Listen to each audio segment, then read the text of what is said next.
Genesis chapter 2. So the creation of the heavens and the earth and everything in them was completed.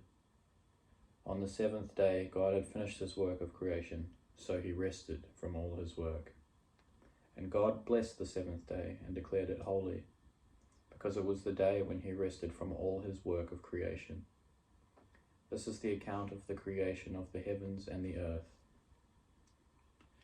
When the Lord God made the earth and the heavens, neither wild plants nor grains were growing on the earth, for the Lord had not yet sent rain to water the earth, and there were no people to cultivate the soil.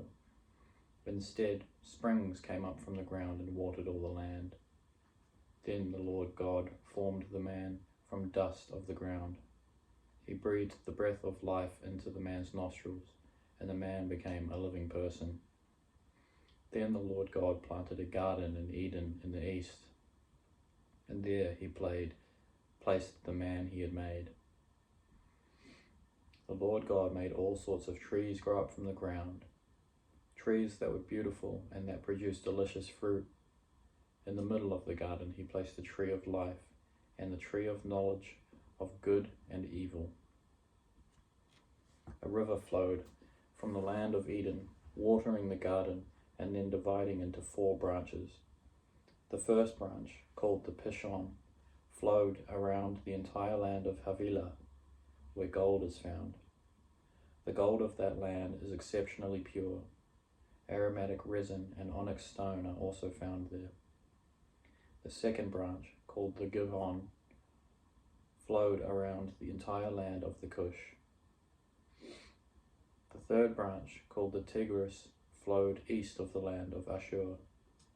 The fourth branch is called the Euphrates. The Lord God placed the man in the garden of Eden to tend and watch over it.